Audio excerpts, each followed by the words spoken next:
জাতীয় শহীদ সেনা দিবস।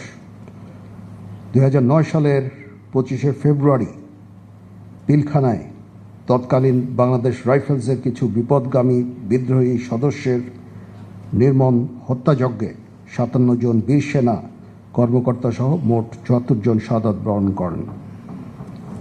প্রথমে আমি মহান রব্বুল আলামিনের নিকট সকল শহীদদের আত্মার মাগফিরাত কামনা করছি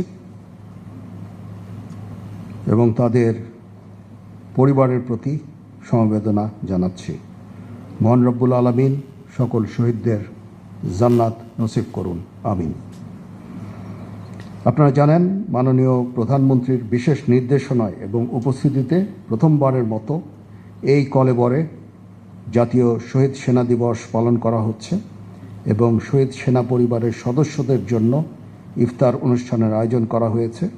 এজন্য আমি উপস্থিত সকলের পক্ষ থেকে মাননীয় প্রধানমন্ত্রীকে আন্তরিক ধন্যবাদ জানাচ্ছি।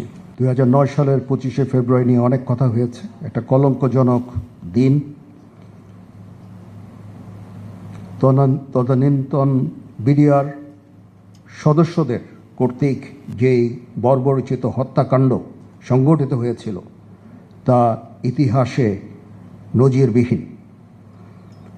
পিলখানা ঘটনার পর শহীদ পরিবারের যে সংগ্রামী জীবন শুরু হয়েছিল তা মসৃণ ছিল না। শহীদ পরিবারের সদস্যদের সন্তানগণ জীবন গড়ার ক্ষেত্রে পিতা বা পিতামাতার স্নেহ ও মমতা থেকে বঞ্চিত ছিল। শহীদদের প্রতিটি সন্তান আমাদেরই সন্তান। বাংলাদেশ সেনাবাহিনী সর্বদা আপনাদের সর্বাত্মক সহযোগিতা নিশ্চিত করে যাচ্ছে এবং ভবিষ্যতেও তা অব্যাহত থাকবে ইনশাআল্লাহ।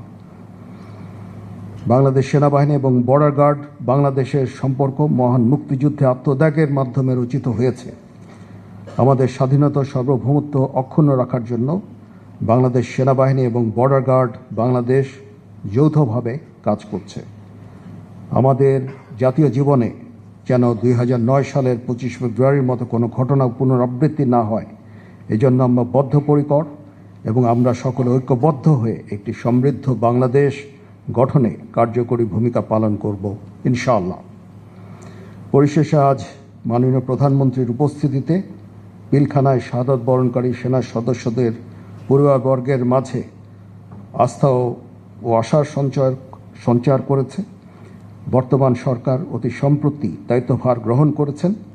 দেশের বর্তমান প্রেক্ষাপটে শত ব্যস্ততার মাঝে শহীদ পরিবারের সদস্যদের সাথে সাক্ষাৎ করায়